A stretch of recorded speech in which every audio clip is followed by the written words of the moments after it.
Alright, welcome back to the channel. It's been a while, but this is going to be a spike review. So I tested 3 spikes last weekend, and 2 of them were distance spikes. One of them was a middle distance spike, and I have a lot to say about those and just track spikes in general right now. And so I'm going to go over those 3, being the New Balance Fuelcell MDX for middle distance, the LDX for long distance, and then I tried the Adidas, I believe they are the Avanti TYO or TYO. So I tried those 3. Interesting experience with all of them. I wasn't expecting to love every spike. I just wanted to try them out and see.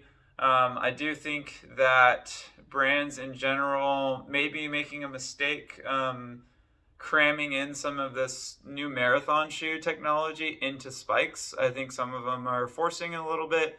I think in some places it works for sure for some people, and for others it probably is just a hindrance and they'd rather feel the track. So that being said, I'm going to go over those. I already returned the 2 long distance ones, but I am going to reference them and talk about them. So the first one is going to be the Adidas Avanti TYO, I believe they're called.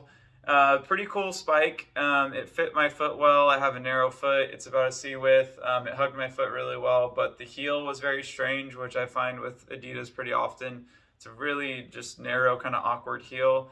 Overall, the fit wasn't a big deal. I definitely could have wore them if I loved them. But as far as the performance of the spike, it uses their light strike foam, which you can be found in their super shoes on the road.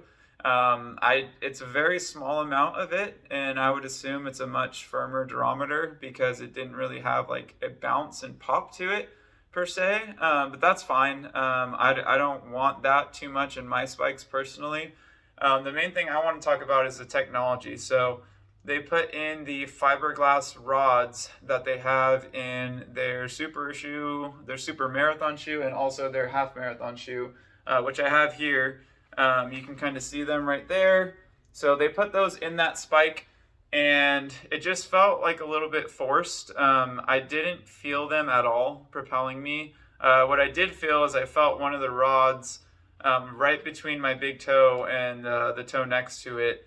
And obviously that could just be something that lines up different for everyone, but for me, I could feel it there. It wasn't annoying enough to where if I felt like those shoes gave me an advantage on the track, I probably still could have worn them, and probably would have. It wasn't a huge deal, but it was there. And that is one where the earlier point I made about me thinking that they're forcing in this marathon technology. I think it makes perfect sense in this shoe. This is the Takumi Sen 8. They're on the 9 now, but they didn't change anything but the upper. But these are very propulsive. I think these rods work really well. I think they're a great answer for people who don't want a massive stack height or just want like a half marathon 10K racing shoe with some advantage to it.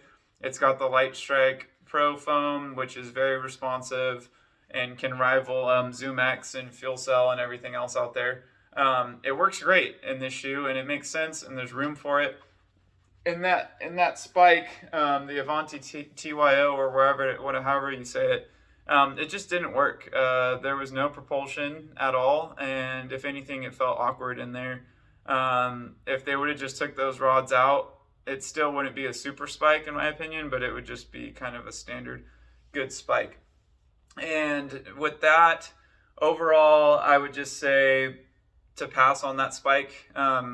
Trying to keep an open mind in what other people prefer, because I'm pretty different when it comes to spikes for the most part. But I don't think anyone would like those. If you're rocking with the Nike Dragonflies, nothing about that spike is going to pull you away from the Nike Dragonflies. So the next spike I want to talk about is the Fuelcell LDX. Super interesting experience.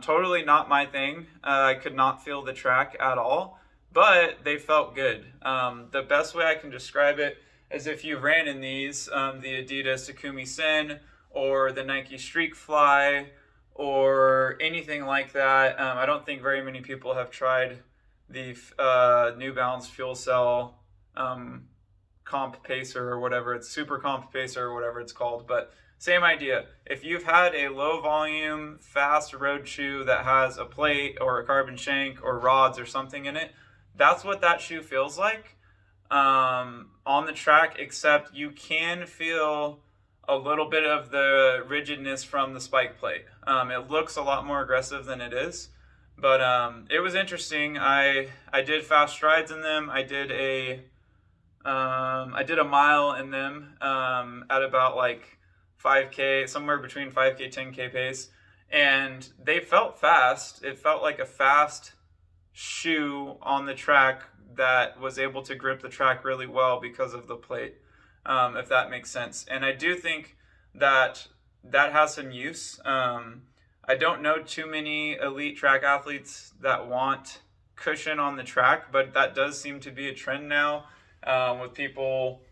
I don't know, it seems like people like the recovery they feel after working out in Vaporflies. Everyone's wearing Vaporflies all the time or equivalents, and it seems like they like the benefit to that, whether it's on the road or if you're one of those crazy people that wears Vaporflies on the track.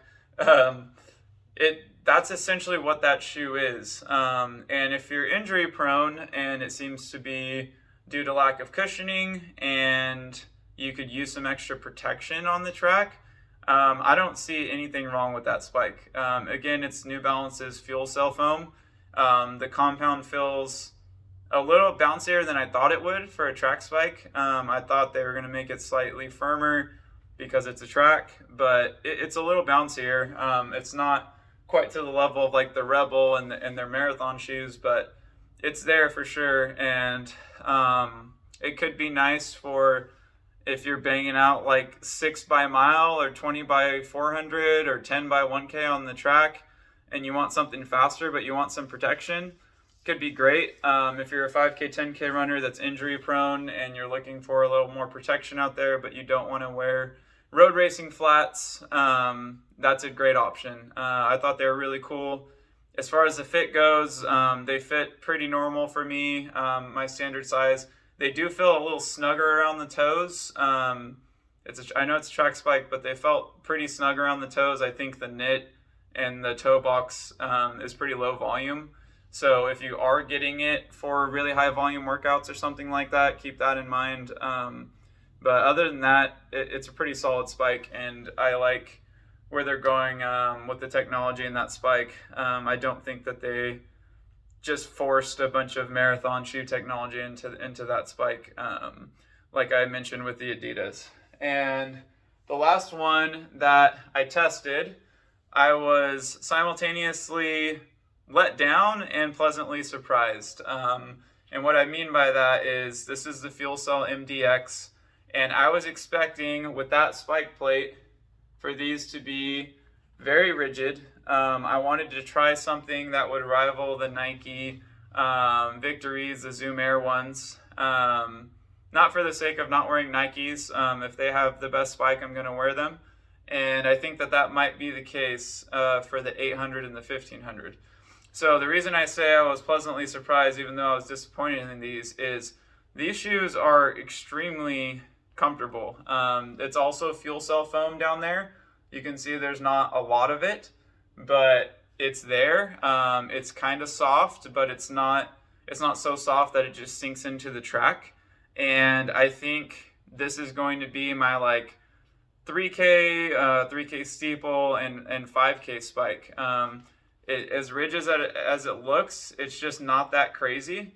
But I was actually really happy with how these fit, the responsiveness of the foam, and this spike plate isn't a huge letdown, don't get me wrong. I got up on my toes in these and they felt aggressive. At the end of the workout, I did a 400 and a 200 in these at like current mile and current 800 fitness, just to see kind of how they would respond to quick turnover and trying to pop off the track. And they respond pretty well. I just personally want something very aggressive when I do middle distance. I've even looked at 400 spikes a couple times.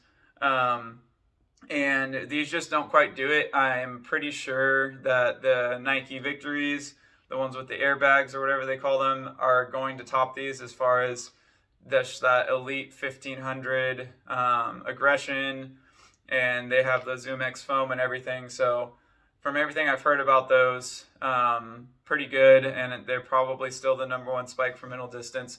But with all that being said, I think I am actually going to try the Fuelcell Sprint X spike, because it's got 2 additional spikes here and a little bit less foam, and I want to see if it can rival those Nikes, or if I may just use it just specifically for the 800, because that's a possibility for sure. But I am a huge fan of these for middle distance to distance.